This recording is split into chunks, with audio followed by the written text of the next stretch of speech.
तो दोस्तों जय हिंद। तो आइए आज धातु एवं अधातु अध्याय से बनने वाले कुछ महत्वपूर्ण प्रश्नों को एवं साथ ही साथ उसके बनने वाले सभी विकल्पों को इस वीडियो में कवर करने वाले हैं। तो दोस्तों अगर आप हमारे चैनल पर नए हैं तो प्लीज़ वीडियो को लाइक कर चैनल को सब्सक्राइब करना ना भूलें, साथ ही साथ बेल आइकन को दबाना ना भूलें, जिससे कि आने वाले वीडियोज़ की नोटिफिकेशन मिलती रहे। तो चलिए दोस्तों आज शुरू करते हैं। कुछ महत्वपूर्ण परिभाषाओं को हम लोग देखते हैं यहाँ पर। पहला है धात्विक चमक। धात्विक चमक क्या होती है? अपने शुद्ध रूप में धातु की सतह चमकदार होती है और धातु के इस गुणधर्म को धात्विक चमक कहते हैं। तो परिभाषाओं को भी इस अध्याय से पूछा जाता है, इसलिए इनको हमें विशेष तौर पर ध्यान देना है परीक्षाओं में।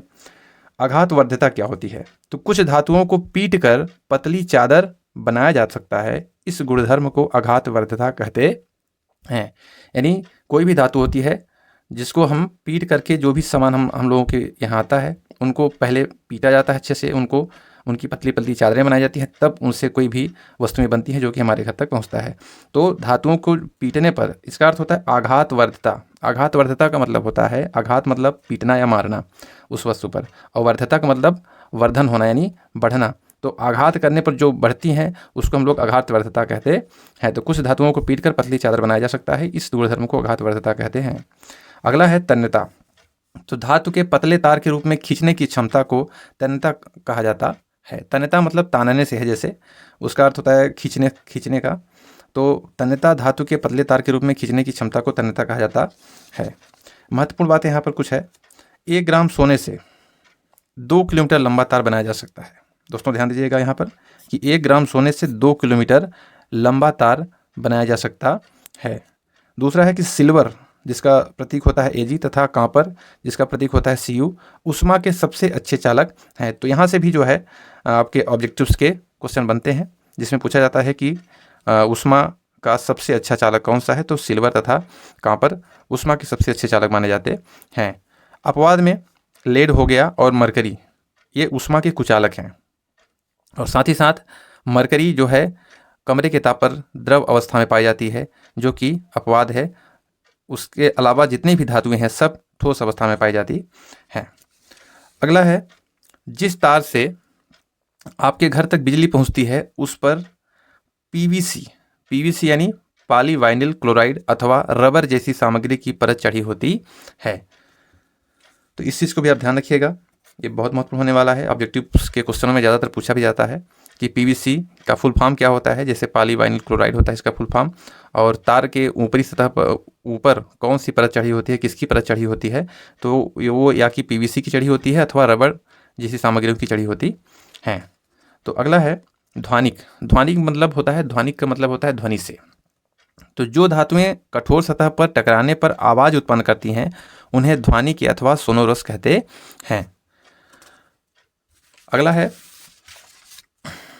हम लोग कुछ महत्वपूर्ण परीक्षा उपयोगी बिंदुओं को देखते हैं जो कि परीक्षा की दृष्टि से आपके बहुत महत्वपूर्ण होने वाले हैं। आने की पूरी संभावना रहती है इन प्रश्नों की ज़्यादातर।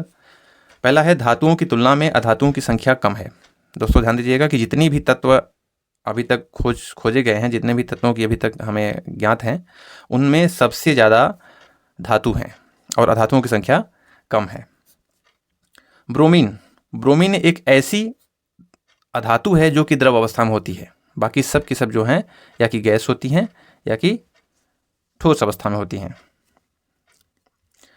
सभी गैसें अधातु हैं। ध्यान दीजिएगा कि जितनी भी गैसें हैं, चाहे वो ऑक्सीजन हुआ, चाहे नाइट्रोजन हुआ, चाहे और भी गैसें हैं, ये सब की सब जो हैं अधातु हैं। मरकरी या पारद, एक बात ध्यान रखिएगा यहाँ पर कि मरकरी को पारद भी बोला जाता है। इनमें से दोनों नाम आने की संभावना रहती है कि किसी भी नाम से पूछ सकता है। तो मरकरी या पारद को छोड़कर सारी अधातुएं कमरे के ताप पर ठोस अवस्था में पाई जाती हैं। यानी मरकरी एक ऐसा धातु है जो कि कमरे के ताप पर द्रव अवस्था में रहता है। बाकी जितनी भी धातुएं हैं वो सब के सब कमरे के ताप पर ठोस अवस्था में होती हैं।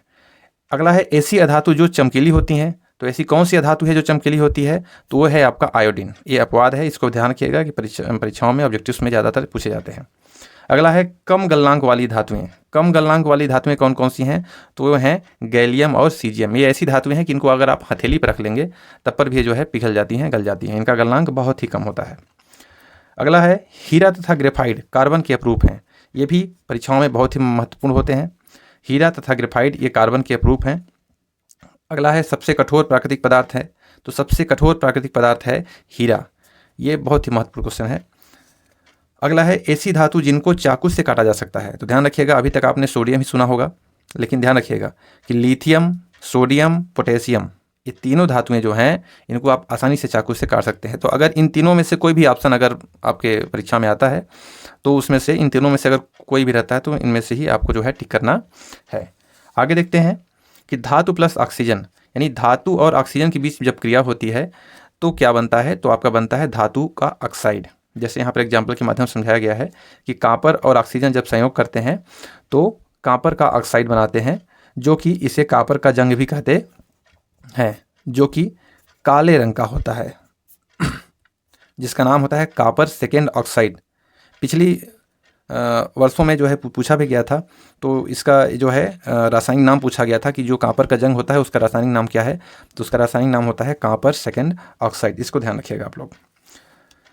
आगे है कि धातु ऑक्साइड की प्रकृति कैसी होती है। तो धातु ऑक्साइड की जो प्रकृति होती है वो क्षारीय होती है। केरोसिन के तेल में डुबो कर रखा जाता है। तो केरोसिन के तेल में अभी तक आपने सुना होगा कि सोडियम को डुबो कर रखा जाता है, लेकिन साथ ही साथ पोटेशियम को भी जो है केरोसिन के तेल में डुबो कर रखा जाता है। क्यों? क्योंकि यह जो है बहुत ही क्रियाशील पदार्थ हैं, जो कि अगर खुले में इनको रख देते हैं तो यह जो है आर्द्रता या फिर नमी से क्रिया करके बहुत ही तेज़ी से क्रिया करती हैं और आग लगने की संभावना रहती है, इसलिए इनको जो है केरोसिन के तेल में डुबो कर रखा जाता है। अगला है ऐसी धातु ऑक्साइड जो अम्लीय तथा क्षारीय दोनों प्रकार के व्यवहार प्रदर्शित करते हैं। ऐसी कौन सी धातु ऑक्साइड है जो अम्लीय तथा क्षारीय दोनों प्रकार के व्यवहार प्रदर्शित करते हैं? बहुत ही महत्वपूर्ण प्रश्न बनने वाला है। एल्यूमिनियम ऑक्साइड और जिंक ऑक्साइड। एल्यूमिनियम ऑक्साइड तथा जिंक ऑक्साइड जो कि दोनों ही तरह के अम्लीय तथा क्षारीय दोनों प्रकार के व्यवहार प्रदर्शित करते हैं। और ऐसे धातु ऑक्साइड जो अम्लीय तथा क्षार की दोनों प्रकार के व्यवहार प्रदर्शित करते हैं, यानी दोनों ही माध्यमों में क्रिया करके लवण तथा जल प्रदान करते हैं, ऐसी अभिक्रियाओं को उभयधर्मी अभिक्रिया कहा जाता है, जिसके दो एग्जाम्पल्स होते हैं एल्युमिनियम का ऑक्साइड और जिंक का ऑक्साइड। उभयधर्मी का मतलब होता है दोस्तों कि जैसे जो दोनों ही माध्यम में काम करे, अम्लीय माध्यम में भी काम करे और क्षार के माध्यम में भी काम करे। तो ऐसे दो तत्व के ऑक्साइड हैं एल्युमिनियम और जिंक, ये दोनों ही जो है अम्लीय माध्यम और क्षारीय माध्यम दोनों में भी कार्य करते हैं। तो इनको आपको जो है विशेष तौर पर ध्यान देना है। आगे है कि धातु प्लस जल, धातु और जल आपस में क्रिया करते हैं तब क्या बनता है? तो धातु का ऑक्साइड बनता है और प्लस हाइड्रोजन गैस बनती है। इसको एग्जाम्पल के माध्यम से हम लोग समझते हैं कि ये कैसे होता है।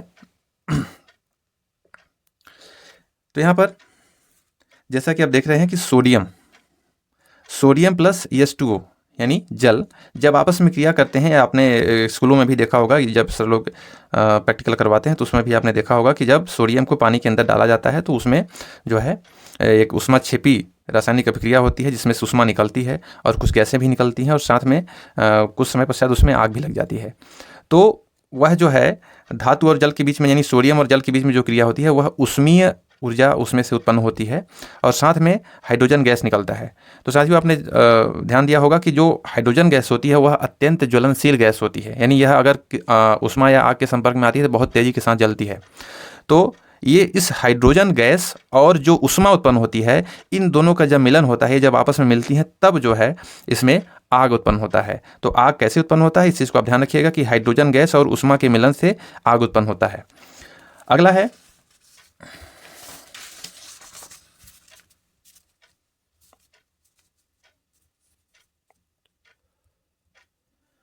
गर्म जल के साथ।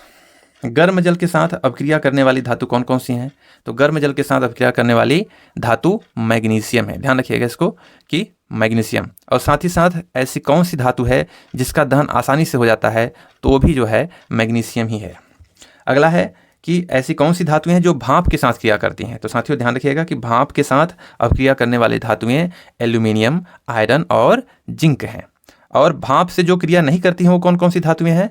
तो वो है आपका लेड और ये कॉपर और सिल्वर और सोना। ये इनका प्रतीक है, लेड, कॉपर, सिल्वर और सोना। ये ऐसी धातुएं हैं जो कि भाप के साथ क्रिया नहीं करती, और एल्युमिनियम, आयरन और जिंक ऐसी धातुएं हैं जो भाप के साथ क्रिया करती हैं। तो ये भी जो है आपके ऑब्जेक्टिव टाइप्स के प्रश्नों में आते हैं। अगला है जो कि बहुत ही महत्वपूर्ण है, एक्वारेजिया। इसका आपने नाम सुना होगा, जो कि रॉयल जल का लैटिन शब्द है। कौन? एक्वारेजिया। जिसमें क्या क्या मिला होता है, तो ध्यान रखिएगा हाइड्रोक्लोरिक अम्ल और नाइट्रिक अम्ल मिला होता है, यानी HCl प्लस HNO3 कितने अनुपात में होता है, तो 3:1 के अनुपात में। ये बहुत महत्वपूर्ण होने वाला है। फिर इसमें इससे संबंधित क्वेश्चन और बनता है कि यह किनको गला सकता है, तो जिनको कोई नहीं गला सकता, जैसे गोल्ड यानी जिसको हम लोग सोना कहते हैं, तथा प्लेटिनम जो किसी भी अम्ल से नहीं गलते हैं, वो किस में गलते हैं, एक्वा रेजिया में गलते हैं। तो यह एक प्रबल संक्षारक है जो कि सोने और प्लेटिनम को भी गलाने की क्षमता रखता है। चलिए अगला हम देखते हैं। आगे है खनिज क्या है। तो खनिज, ध्यान रखिएगा दोस्तों कि भूपर्पटी में प्राकृतिक रूप से पाए जाने वाले तत्वों या यौगिकों को खनिज कहते हैं। यानी जो प्राकृतिक रूप से हमारी भूपर्पटी के अंदर जो भी तत्व या यौगिक हैं उनको हम लोग खनिज कहते हैं। लेकिन अगला है अयस्क। तो अयस्क का इससे थोड़ा अलग है। अयस्क क्या होता है, इसको ध्यान रखिएगा कि कुछ स्थानों पर खनिजों में कोई विशेष धातु काफ़ी मात्रा में होती है जिसे निकालना लाभकारी होता है। इन खनिजों को अयस्क कहते हैं। जैसे आपने देखा होगा कि कहीं कहीं से जो खनिज निकलते हैं उनमें से आयरन की मात्रा यानी लोहे की मात्रा ज़्यादा होती है, और कहीं कहीं पे आपने देखा होगा कि किसी खनिज में सोने की मात्रा ज़्यादा होती है। तो ये चूँकि यह जो है धातु हैं और इनको निकालना बहुत ही ज़रूरी है, इनसे जो है बहुत सारा लाभ कमाया जा सकता है। इसलिए जिन खनिजों में कोई विशेष धातु है तो उनको हम लोग कहेंगे अयस्क। तो कुछ स्थानों पर खनिजों में कोई विशेष धातु काफ़ी मात्रा में होती है जिससे निकालना लाभकारी होता है, इन खनिजों को अयस्क कहते हैं। तो ध्यान रखिएगा दोस्तों कि सारे खनिज अयस्क नहीं हैं, क्योंकि सारे खनिजों में कोई विशेष धातु नहीं पाई जाती। इसलिए ऐसा एक प्रश्न बनता है कि सारे खनिज अयस्क नहीं है जबकि सभी अयस्क खनिज हैं। यानी जितने भी खनिज होते हैं उनमें सब में अयस्क नहीं, कोई धातु नहीं होती, इसलिए वो सारे के सारे खनिज अयस्क नहीं हैं। लेकिन जितने अयस्क हैं चूंकि वो जो है खनिज ही हैं, इसलिए उनको हम लोग खनिज कहते हैं। अगला है गैंग। गैंग क्या होता है, तो गैंग जो खनिज अयस्क होता है उसमें जो मिट्टी, रेत आदि जैसी अशुद्धियाँ होती हैं उन्हीं को हम लोग गैंग कहते हैं। तो अयस्कों में पाई जाने वाली अशुद्धियों को गैंग कहा जाता है, ऐसे भी आप लोग जो है बोल सकते हैं उसको। आगे है आपका कि संक्षारण। ये बहुत ही इंपॉर्टेंट बनता है जो कि बड़े प्रश्नों में भी आता है। इसमें है कि लंबे समय तक आर्द्र वायु के संपर्क में रखने से, आर्द्र मतलब आप समझ रहे होंगे, आर्द्र मतलब जिसमें ऐसी हवा जिसमें नमी हो, जिसमें आर्द्रता हो, ऐसी हवा को आर्द्र वायु कहा जाता है। तो लंबे समय तक आर्द्र वायु के संपर्क में रखने से लोहे जैसे कुछ धातुओं की सतह पर संक्षारित हो जाती हैं, कुछ धातुओं की सतह संक्षारित हो जाती है। इस परिघटना को संक्षारण कहते हैं। आपने देखा होगा कि लोहे की वस्तुओं को, छड़ को या किसी लोहे को आपने अगर बाहर छोड़ा हुआ है, वो जो है आर्द्र वायु या नमी वाले हवा के संपर्क में अगर आती हैं तो वह जो है अपने ऊपर एक परत का निर्माण कर लेती हैं जिसको हम लोग जंग कहते हैं, जो कि भूरे रंग का होता है। तो दोस्तों यहाँ से भी एक प्रश्न बनता है कि लोहे का जंग किस रंग का होता है, तो ध्यान रखिएगा लाल रंग का होता है। चांदी का जो होता है वो किस रंग का होता है, तो काले रंग का होता है। तांबे का जो होता है वो किस रंग का होता है, तो तांबे का आपने देखा होगा कि हरा रंग का होता है। यानी आपका जो लोहा है उसका रंग होता है भूरा, लोहा के जंग का रंग भूरा होता है। और कांपर यानी जो आपका सीयू है, इस पर जो बनता है वो हरा रंग का, काला रंग का बनता है। और साथ में जो तांबा होता है, तांबा इसका बनता है हरा रंग का। तो इस पे जो जंग लगता है वो हरे रंग का होता है। आपके घरों में भी तांबे का रंग बर्तन होगा तो उसमें आपने देखा होगा कुछ दिनों के बाद उसके ऊपर हरी परत चढ़ जाती है, फिर उसको साफ करना पड़ता है, फिर वह अपने रूप में आ जाती हैं। तो इस तरह से इनको भी ध्यान रखिएगा कि लोहे का जो जंग होता है वो भूरे रंग का होता है, कांपर का रंग जो होता है वो काले रंग का होता है, और तांबा का जो रंग होता है, तांबा के जो जंग का रंग होता है वो हरे रंग का होता है। तो यहाँ से भी एक प्रश्न बनने की संभावनाएं पूरी रहती हैं। तो अब तो ये हो गई संक्षारण क्या होता है। अब है संक्षारण से सुरक्षा कैसे करें। जो संक्षारित हो गए हैं हमारे, तो उनसे हम सुरक्षा कैसे करें। तो संक्षारण से सुरक्षा कैसे करें, तो पहले है कि जैसे हम लोग कोई सामान लाते हैं उसके ऊपर हम लोग करते हैं पेंट करके, तो पेंट करके भी हम संक्षारण से सुरक्षा कर सकते हैं। उसके ऊपर तेल लगा करके, या उसके ऊपर ग्रीस या ग्रीज लगा करके, या उसके ऊपर यसद लेपन करके, या क्रोमियम लेपन करके, या उनको मिश्र धातु बना करके हम संक्षारण से सुरक्षा कर सकते हैं। आगे है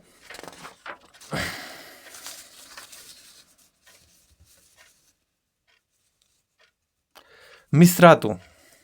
मिश्रातु क्या होती है,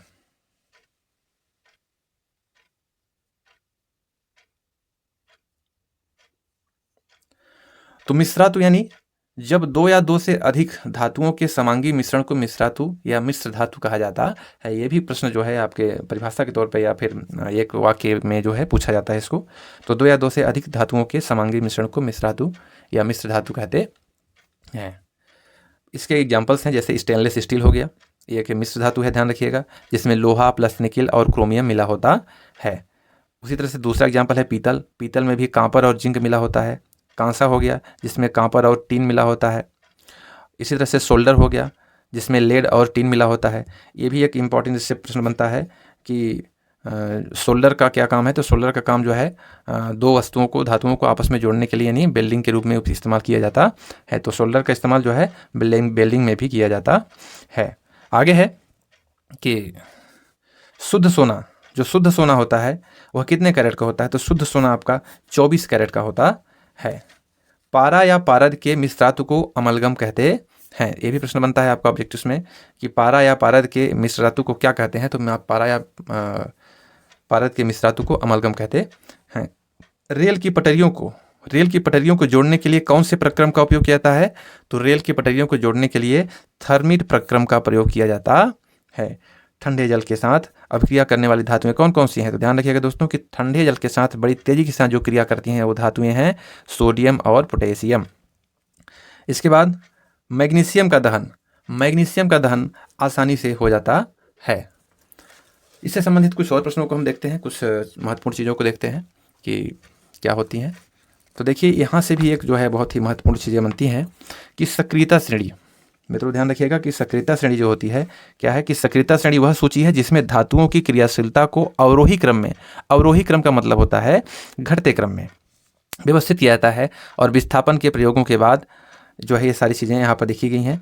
तो सक्रियता श्रेणी क्या है, यहाँ पर धातुओं की क्रियाशीलता को अवरोही क्रम में व्यवस्थित किया जाता है, इसको सक्रियता श्रेणी कहते हैं। अब देखिएगा सक्रियता श्रेणी में सबसे ऊपर कौन है, पोटेशियम है, फिर आपका सोडियम है, फिर कैल्शियम है, मैग्नीशियम है, एल्युमिनियम है, zinc, iron, lead, hydrogen, copper, mercury और सिल्वर और गोल्ड। तो सबसे अधिक क्रियाशील कौन है, पोटेशियम। उसके बाद सबसे कम क्रियाशील क्या है, गोल्ड यानी सोना। यानी इन दो चीज़ों को विशेष तौर पर ध्यान देना है, ऊपर का और नीचे का, क्योंकि यहीं से प्रश्न ज़्यादा बनते हैं। तो सबसे अधिक क्रियाशील कौन है, पोटेशियम, और सबसे कम क्रियाशील कौन है, गोल्ड यानी सोना।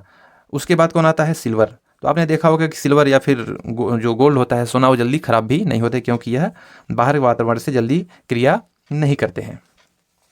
तो यहाँ पर सोडियम भी जो है वो पोटेशियम के बाद दूसरा जो सबसे अधिक तेज़ी से क्रिया करता है वो है सोडियम। इसके बाद कैल्शियम, मैग्नीशियम। तो इस सीरीज़ को भी आप लोग ध्यान रखिएगा, ये सीरीज़ को अगर ध्यान रखेंगे तो इससे संबंधित जो है आप जो भी ऑब्जेक्टिव्स या क्वेश्चन पूछेंगे वो आपको भूलेगा नहीं। साथ ही साथ एक आध प्रश्न यहाँ से जो इस अध्याय से बनते हैं वो हैं आपके धातु और अधातु में अंतर। तो धातु और अधातु में अंतर, जो कि जैसा कि अभी हमने आपको बताया कि ये जो प्रश्न आपने पढ़े थे, धात्विक चमक, आघातवर्ध्यता, यहीं से आपके जो है, आप ध्यान रखिएगा दोस्तों कि धातु और अधातु में जो है वो दो तरह से पूछता है। एक तो भौतिक अंतर पूछता है भौतिक आधार पर, और दूसरा पूछता है रासायनिक आधार पर। तो जो भौतिक आधार पर बनता है वही है रंग, चमक, कठोरता, आघातवर्ध्यता, तन्यता, ध्वनिक, ये सब जो है भौतिक गुण में आते हैं। तो धात्विक चमक, जैसे कि जो धातुएं होती हैं वह चमकीली होती हैं, अधातुएं चमकीली नहीं होती हैं, एक अंतर बन जाएगा। आघातवर्ध्यता हो जाएगा, तो आप लिखेंगे कि धातुएं आघातवर्ध्य होती हैं यानी आघातवर्ध्यता होती हैं, और जबकि धातुएं आघातवर्ध्य होती हैं जबकि अधातुएं आघातवर्ध्य नहीं होती हैं। तन्यता में देख लेंगे तो तन्यता यानी धातुएं तन्य होती हैं जबकि अधातुएं तन्य नहीं होती हैं।